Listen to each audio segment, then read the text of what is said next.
You've learned the polyvagal theory, you're stuck in a defensive state, you don't know what to do next, and you are looking for hope. Is it actually possible to get unstuck? Can somebody recover maybe from shutdown in particular, but in a defensive state in general? Can you actually feel safe and build your body's safety state? In this episode, we hear from Eva. She has successfully unstuck herself from shutdown and shares with us a bit of her story, what's been helpful, and gives you super duper practical tips to start your own unstucking process today. Hi, I'm Justin Sinceri. I'm a therapist and coach who helps you live more calmly, confidently, and connected without psychobabble or woo-woo. Welcome to Stuck Not Broken. This podcast is, of course, not therapy, nor is it intended to replace therapy. Oh, real quick, and before you ask, no, this is not a paid testimonial from an Unstucking Academy member. I've had more and more people asking me for stories of success, not necessarily from the community, but just in general, are there stories of success for people coming out of a stuck defensive state? So that's where this came from. In response to this audience and its needs, I asked current and past Unstucking Academy students if they would share their success story. And Eva volunteered. Once again, Eva, thank you so much for sharing your success and for helping the next person. The first thing Eva shares is about her stuck defensive state and what life used to be like. So I guess I lived in that dorsal vagal shutdown state for probably several years. And essentially it was a state of emotional, numbness, disconnection, even helplessness. And I wasn't just tired, I was really withdrawn from life. I'd begun avoiding confrontation, challenges, and sadly, even joy. So I didn't want anything. Everything felt like it was too much. Looking back, I now realize that I'd operated in, a survival mode. I was functioning, but I wasn't living for maybe 2 to 3 years prior to where I am now. And that disconnection, that's where I really found it most, the numbness and the disconnection and just that helplessness. Like I said, it was just the inability to kind of see a way forward and even, just withdrawing, just that really heavy feeling. So was your shutdown more acute, limited time, or was that something that had been around for a lifetime? It was a gradual kind of slipping, I suppose. I didn't really notice. Other people noticed before I did, the disconnection and the withdrawing from life. I hadn't realized that I was doing it as much as I was. That turning point for me when I recognized that I was really stuck and something needed to change was not a dramatic moment, but a really quiet and a painful moment when I noticed that I really did not feel anything anymore. There wasn't any sadness, no joy, and not even anger. So I think that's probably, for me where I was really noticing it, because not that I'm an angry person, but things just didn't get under my skin. I just shrugged my shoulders kind of thing and keep going. And I guess where I really noticed it was I was sitting alone at a family like a social gathering, a barbecue, and I was really not wanting to be there. I was scrolling really numbly through my phone because I didn't want to engage with anybody. And it was at that moment I could hear people around me having a good time, and I realized that I hadn't truly laughed or cried or connected with anybody or anything really in months and months. And I guess that was a moment where it hit me, and I realized that this isn't who I am. I was no longer hiding my emotions. I'd kind of lost them or misplaced them altogether. So that's like that slipping away probably speaks to that. Like in that moment, they weren't there, but before that, there was like a hiding and we all do it. Like there's some sort of repression or denial or something like that, I'm assuming. Yeah. Yes, exactly. Safe to say? Okay. Yeah, and I made up excuses as to why I wasn't doing things or why I was withdrawing the way I was, and that kind of went well for a while with people, I suppose. I was working hard, I was doing this, I was doing that, but really I wasn't. I just didn't want to engage. So if someone did not know you and they saw you in this shutdown period, would they look at you and say, oh, she's got it together, she has her stuff together, and she has a functional life? Or would they see someone who's like at home, isolated in a dark room, or a little bit of both? I guess a little bit of both. So if you didn't know me, you would see me functioning, and I would take every tiny little bit of energy, which there was not. It was very depleted anyway, but I would use all of that to get to work and do what I had to do. But even then, cracks started to appear with colleagues and things like that. But as soon as I got home, and even when I was going home in the car, I couldn't wait to get home. So I could go and literally in that dark room closet sometimes, and it kind of makes me feel emotional to hear about that now, but that's where I wanted to be. And it was, it's funny you should say that, because it was a closet, a dark closet where literally was a closet. Yep. And there was 4 walls, and it was dark, and it was contained, and it felt safe. That's where I spent a lot of time, and it's a bit hard to speak about now, but that was my place. For sure. And you have complete control here, okay? Yeah, thank you. You okay? Yeah. Questions aside, you and me talking.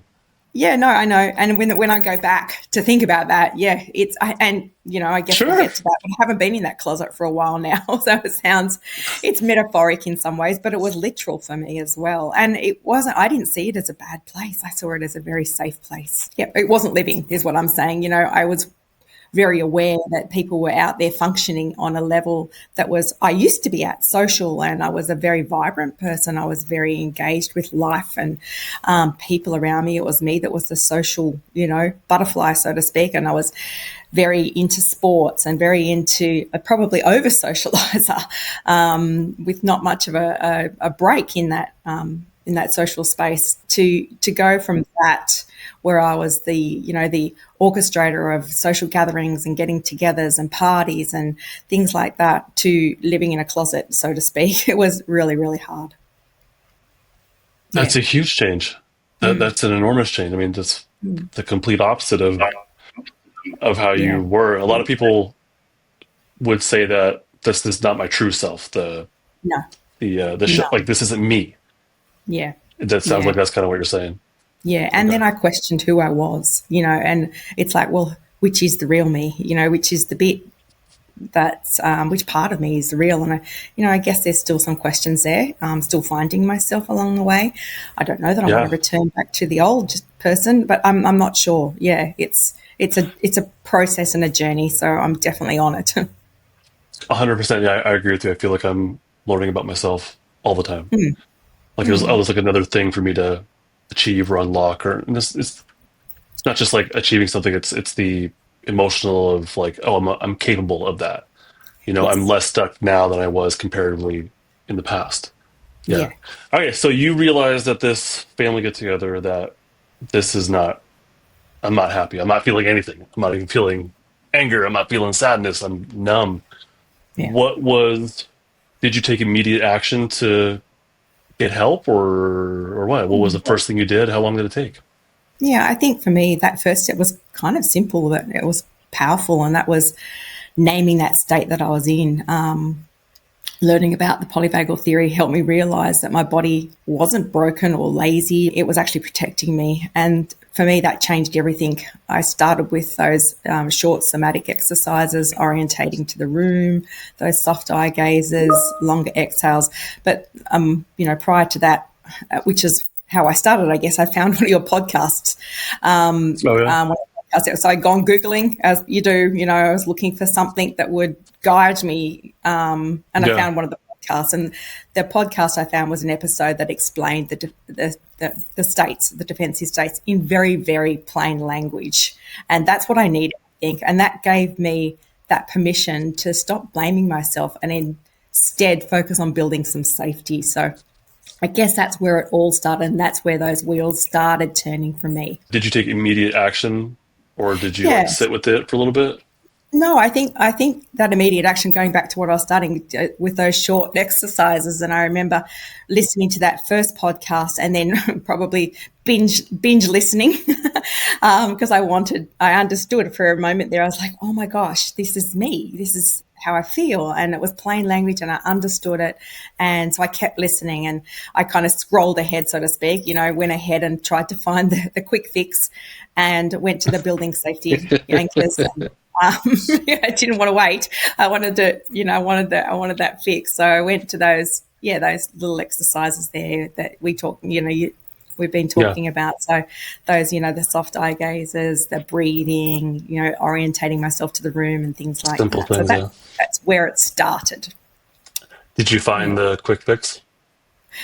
No, not a quick fix. But I guess the quick fix in some ways was that, like I said, it was a simple but powerful one. It was naming that state that I was in. So it was like a moment which changed everything. It changed Yeah. everything. So, and that was quick in some ways. It wasn't quick getting there, but it was a quick understanding. I thought that I would go through lots and lots and lots of different therapies and different, to try and find the right thing. But listening to your that first podcast was like, it just felt too easy in some ways. So I felt like I must have been missing something, but it's been, it's been a journey, but definitely one that I felt like it fit right from the beginning. I'd listened to your podcast, that first podcast, and then I listened to a few more.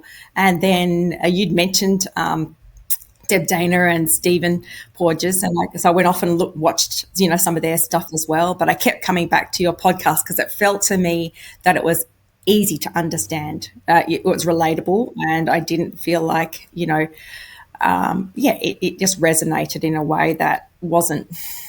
It was science-based, but it wasn't scientific, if that makes sense. Yeah.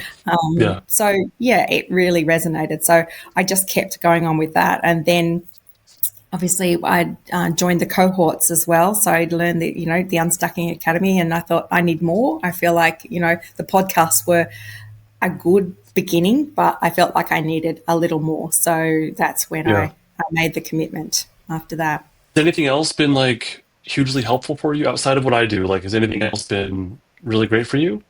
Yeah, so I guess in the beginning, you had helped me understand that neurobiological, neurobiology Stuff, biology of stuckness, being which helped me demystify what I was going through. And it's been, but it also has been very helpful to share this journey and learn from other people in our little cohorts that we have. And that in itself has made me feel less alone and very supported. It's really difficult to describe to other people in my life, my family, friends and colleagues, what's happening for me. And they'll often kind of brush it off and say things like, just get out, just go, just snap out of it, make a decision. And for me, that made me feel less somehow. It really made me feel like I wasn't, made me feel more hopeless, more helpless, because I couldn't just do that. So having that safe place where people do understand and being able to share some of my experiences and listening to theirs normalized things for me. And it also inspired me to try new ideas and to continue my journey in this space. But I also layered it in other different supports, and that was I found a trauma-informed therapist who worked and understood polyvagal theory and worked somatically.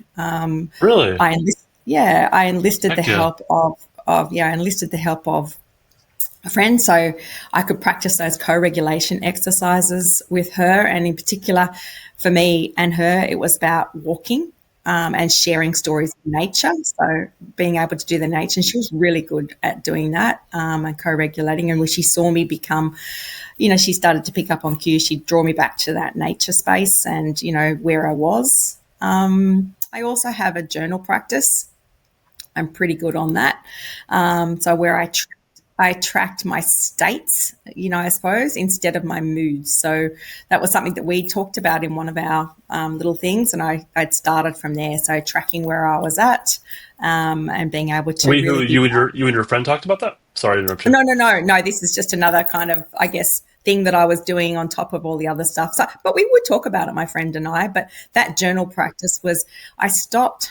I guess I've always been a bit of a journaler, but I kept focusing on the moods in my journal. But then I started moving that to the states, like tracking where I was, being able to identify that. So that actually helped as well.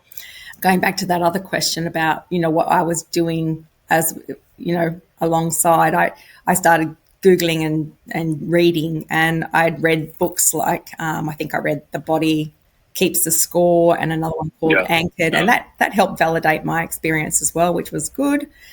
And I think something that you'd said a while ago, which is what I had begun to do, and I was looking for that quick fix, but rather than looking for the quick one fix, I started to build a toolkit, I suppose, of those micro practices. Each one of those little micro practices that we practice, the daily micro challenges, were helping me access a little bit more of myself each day. Real quick, what she's referring to is the Daily Growth Hub. This is where I post simple challenges or discussion points to the community every day, every weekday. And a lot of times there are micro challenges, like tiny little 30 seconds to 2 minutes little challenges to help boost safety or practice mindfulness. That's wow. I mean, you have gone above and beyond, I think, what most people would do. That's not supposed to sound comparative or judgmental, but we do look for those quick fixes, but really it's combination of the little things plus co-regulation plus nature plus a therapist. Like really just these things came together. So what has been the outcome so far of these things? Are you, compared to where you were before, how much safety do you have in your system now? Because it sounds like that's really where you put a lot of your attention compared to where you were. What, like, and take away from there, but I'm kind of curious on like a 0 to 10 scale. That's where my mind goes. But in whatever way you want to describe it, how much safety do you have in your system now compared to the past?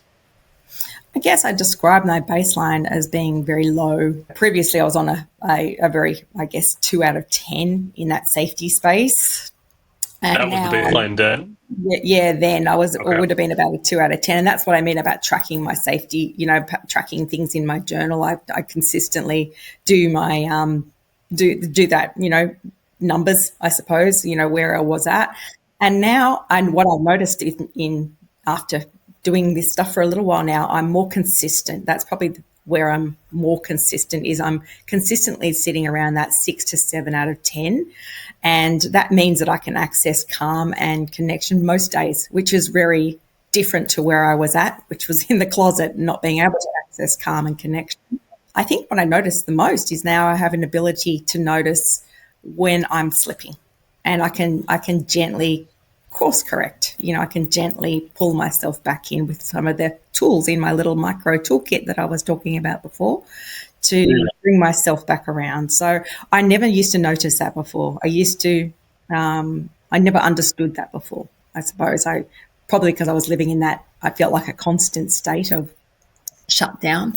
But now I can notice when I'm slipping back down that ladder, and then know what to do, or try to know what to do before I get there. It's still a work in progress. I don't always get it right, but I'm better. Yeah. Oh yeah. I think it's a work in progress for a while personally, and I don't think it's ever something we're like done with exactly. We always, I think, should be practicing safety. So the baseline, I mean, wow, 6 or 7, I think you said. Yeah. Huge shift in like really nice increase in baseline. This isn't just like momentary practices, but like baseline. It's consistent. And going back through my journal, I can see that, which was, it had gone from being a consistent 2 to, jumping up. So, I mean, it certainly didn't happen overnight. And I feel like I'm still working on it. But I saw myself hovering around that 6 to 7 most days. So that felt good. Wow.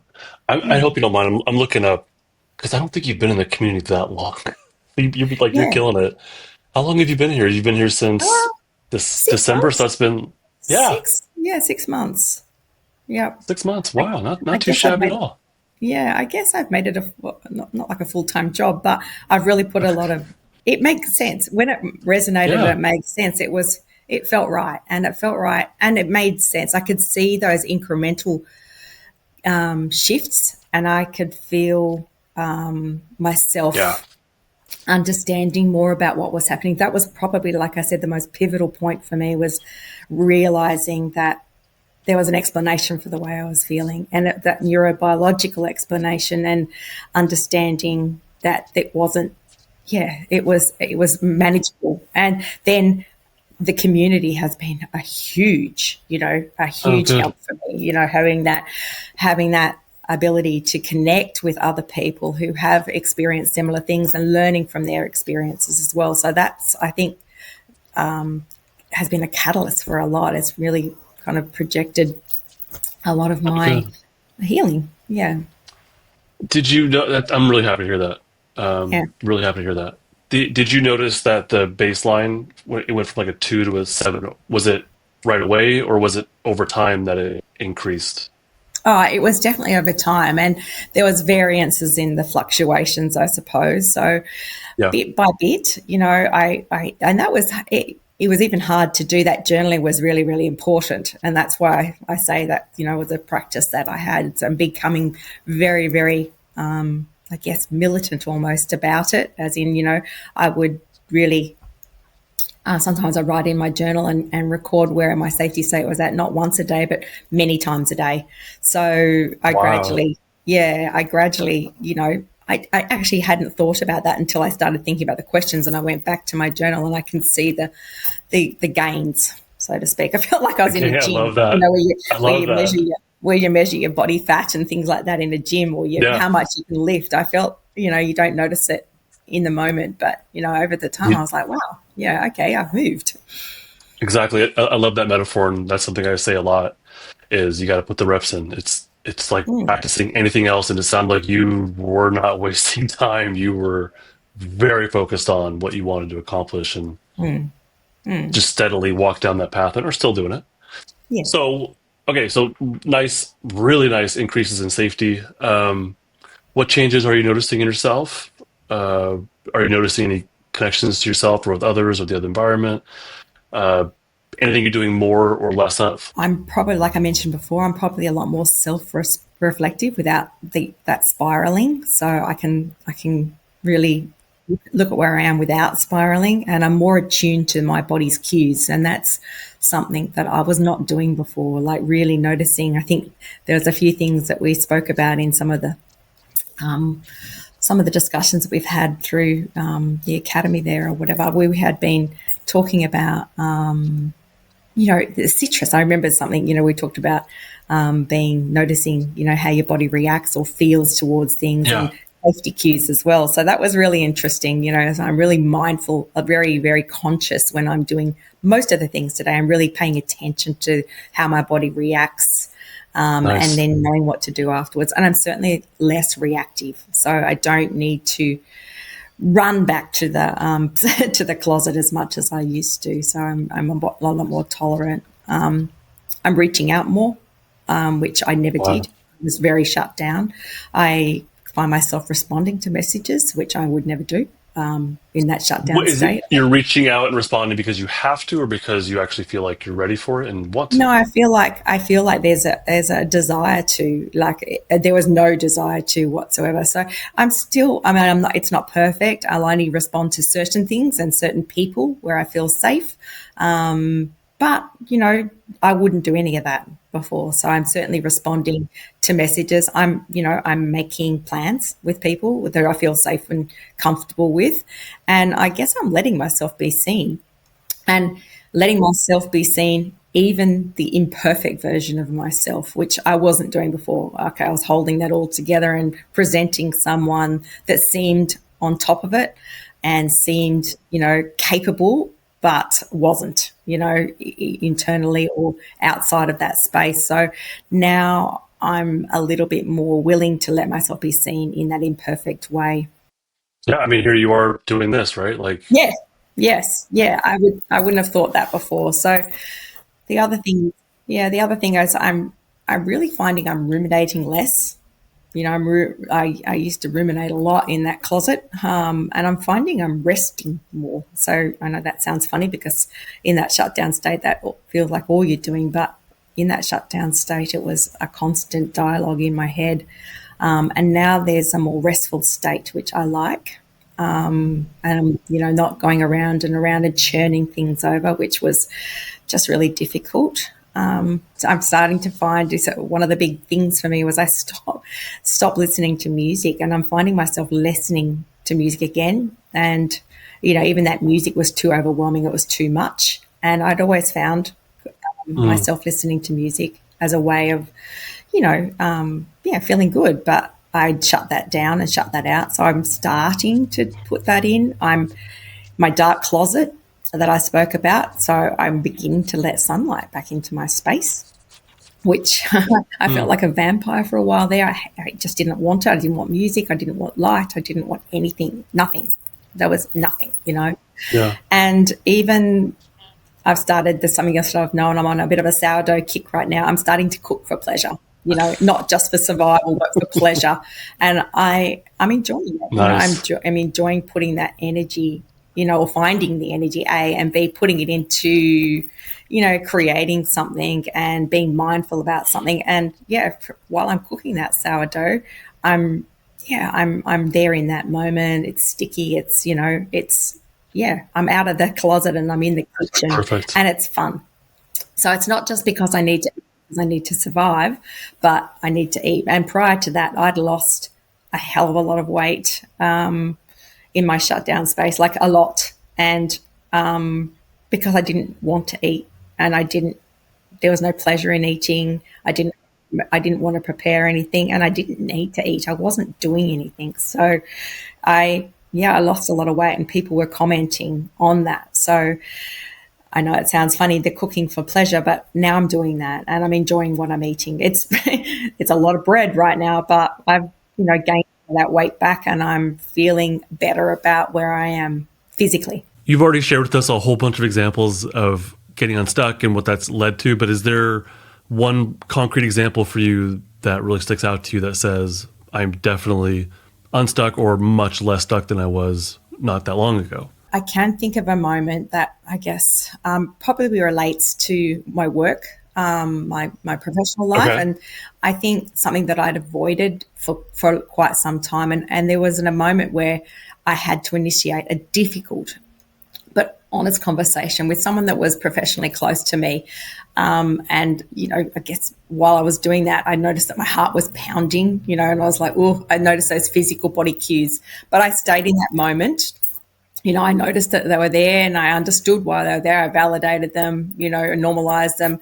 And I was able to express what I needed to express. It was a conversation that I had to have.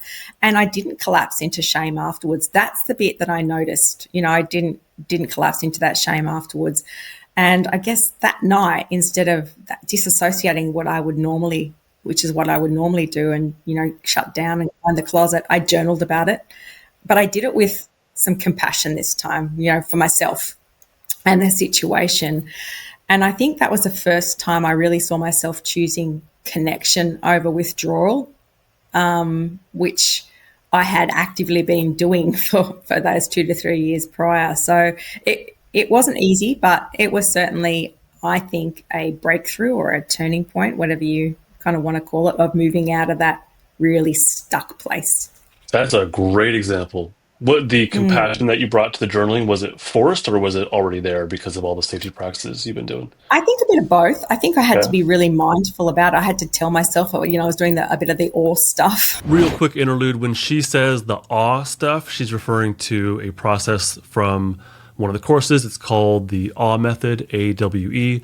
A stands for anchored awareness, W is witness, and E is experience.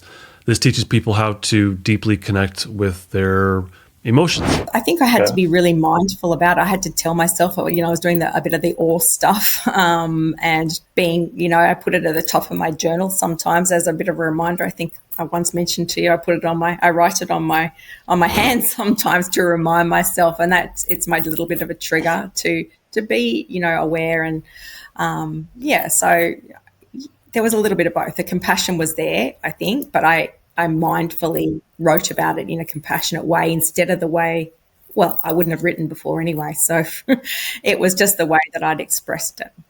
You mentioned, I want to come back to earlier that you go into the closet less. Are you still going into the closet when you need to? No, I haven't. Okay. I haven't. Like I said, when I went back now, I have not been in there for a while. I'm still, I still find comfort in. Some days are still too bright and too loud, I suppose, for me, depending on how I'm feeling. But that 6 to 7 consistency means that I am opening the curtains more, and I'm out of that space a bit more, and I can let the light in and put some music on and be moving around a bit more than what I used to. I probably another thing that I did in my toolkit I didn't mention before was that daily practice. I found it was hard to begin with. It was a micro thing, a 5-minute practice. I started with 5 minutes and went to 10 and up to 15 of Tai Chi on YouTube because I didn't want to go out and do a class with people. So Yeah. I found myself out of the closet and just doing a YouTube thing of a Tai Chi, which is that gentle movement. And people kept saying to me, because I was such a big, physical person, you need to go for a run, or you need to swim, or you need to go for a ride, or whatever. And the thought of that was so far from where I was.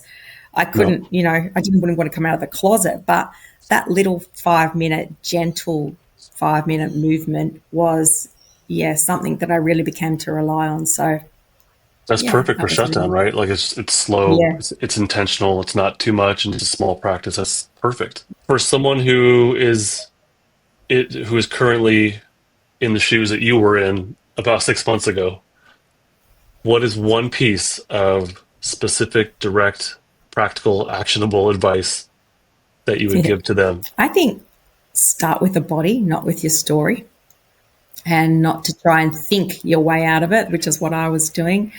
So instead, find one small thing that makes you feel safe or pleasant. I think we'd spoken about at times like a soft blanket, a warm cup of tea. You had that one, and that's something that I've clung to, that warm cup of tea, just feeling it. Pets, the 5 minutes with my pet, and letting my nervous system have that moment, or letting your nervous system have that moment. And then from there, you can build capacity to feel more.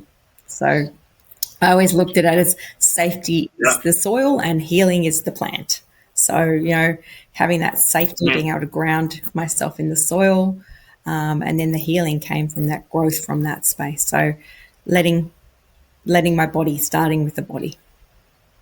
Super easy. Just use your Yeah. senses. Small moment, not Yeah. 30 minutes, not an hour of meditation, but 5 minutes No. maybe of sensory. It's pretty simple, Yeah. pretty straightforward. I love that. Yeah. That's a good Yeah. one. Okay. Progress is not always permanent without the effort. Obviously, you put the effort in, or you still are. It doesn't sound like you're done. I don't think we're ever done, but you're still doing it. How are you actively maintaining your growth and the progress you've made? What are you doing day in, day out to make sure you don't step back to a 3, 4, or 5 on the safety scale, maybe? So I think I've kind of mentioned before, I've got my daily rituals that remind me that my nervous system is safe. So that morning movement in the Tai Chi class, that's the time in nature that I mindfully and, ensure that I do, the gratitude journaling or the compassion journaling, I'm calling it. Also checking in regularly with the therapist that I spoke about before, as a bit of a stopgap. Avoiding over consuming that triggering content for myself. So making sure I'm balancing all of that. I guess most importantly, I treat any of those setbacks before. I was treating them as like a big setback. Now I see them as signals, not failures. So Nice. they're just a Wow. bit of a signal, not a failure. And I return that forces me. That's my trigger then to return back to my toolkit with kindness and compassion, and remembering that maintenance is of this journey that we're talking about now. It's part of that healing, that soil, and by going back to that space is part of that healing. And it's not really proof that I've failed. It's just part of the healing journey. So none of what you're doing is overwhelming, hugely demanding. It sounds like it's just stuff that you recognize feels good and is manageable, involves others, got a little bit of nature in there, rituals. Like it's pretty darn practical things that you're doing. Nothing Yeah. extravagant. Nope. I'm Nope. really curious. I'm super curious if you don't mind me adding this in. Did you utilize anything with your somatic therapist maybe or just in your learning, any sort of parts work or shadow stuff or ego stuff or any of those other psychological abstract ideas? Did those come into play at all for you?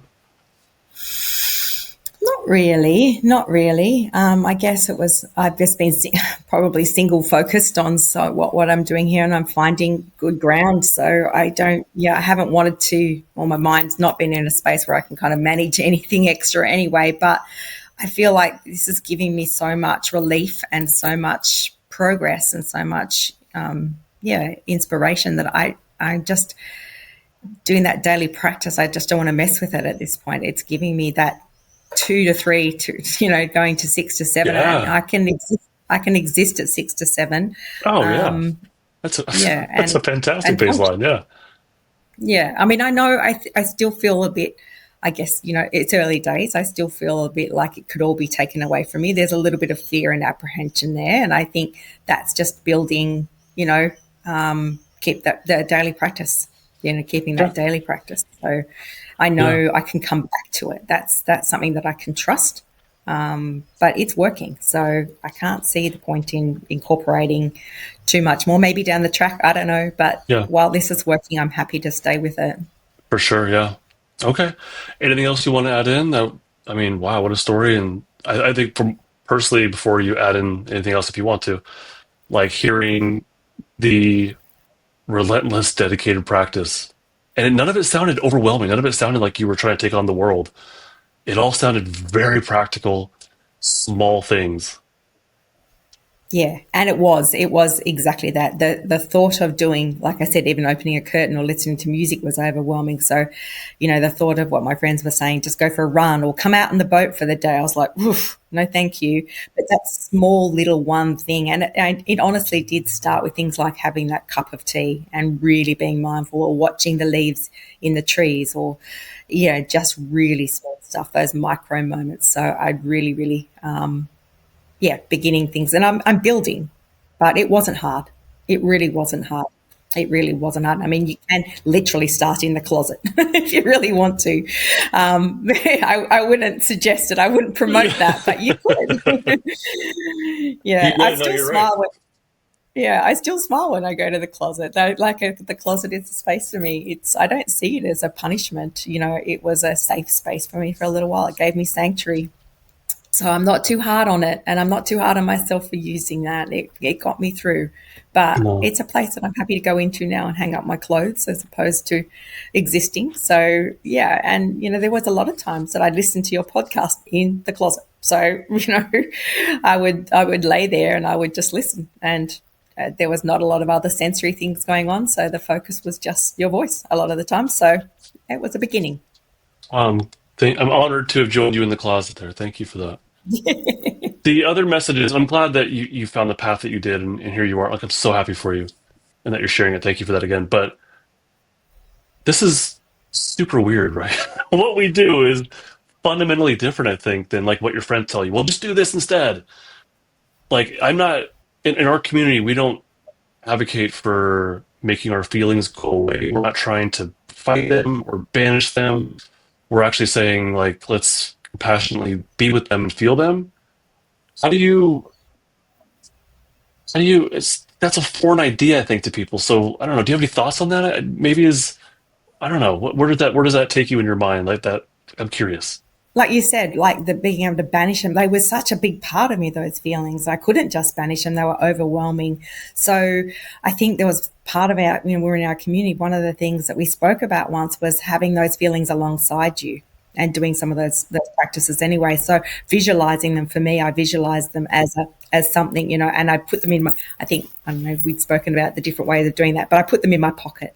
Real quick sidebar, what she's referring to when she says visualizing and the whole pocket thing, she's referring to a practice called permitting at level 1.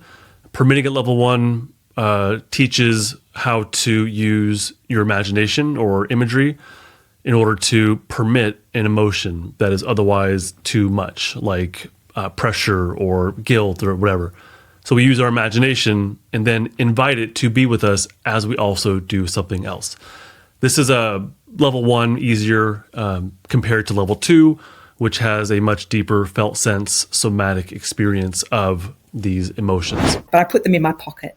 So that meant that I didn't have to discard them. I didn't have to banish them. I didn't have to push them away. They were still with me and they were allowed to be with me, but I could still do the other stuff as well. And that felt better. That felt safer for me because I wasn't, I was scared about banishing them altogether because who was I if that all went away? And I was already feeling numb and disconnected. So it was a scary thing to think that I wasn't going to have that last little bit of feeling. So I think being able to put it in my pocket and stay with it so it didn't go away and function and continue in those daily practices was good.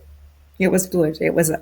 Where I was able to do that and accept. And like I said before, not think through it. I stopped thinking and I started just going, okay, look, I'm just going to put this in my pocket. It doesn't have to go away. It doesn't have to be anywhere besides with me. It's okay for it to be with me.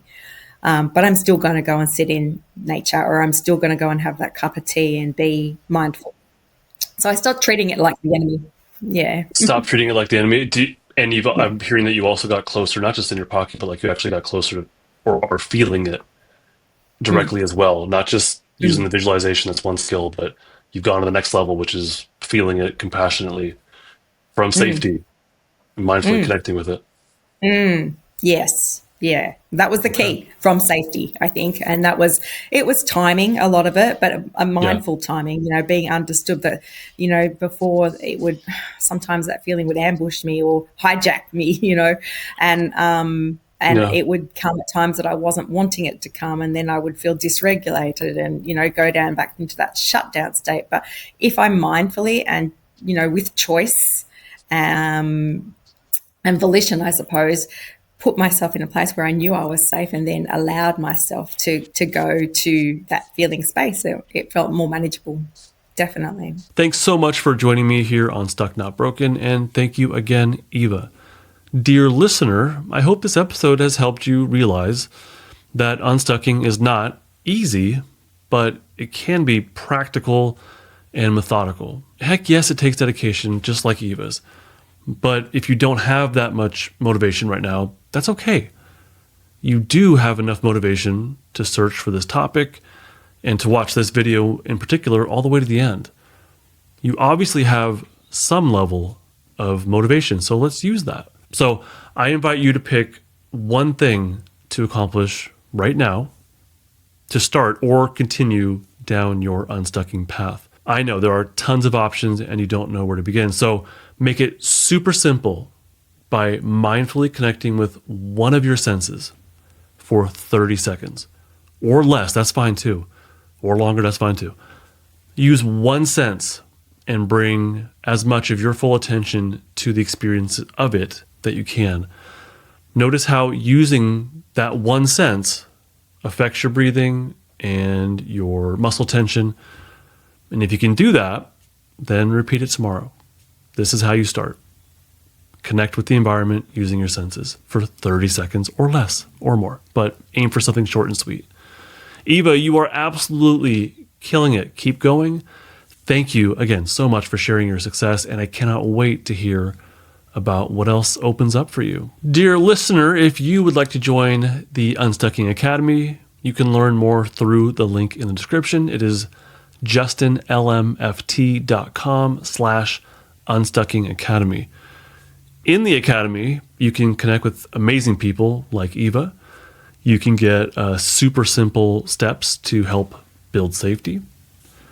And you can learn how to get unstuck so you can finally live with more calm, confidence, and connection. Thank you once again for joining me.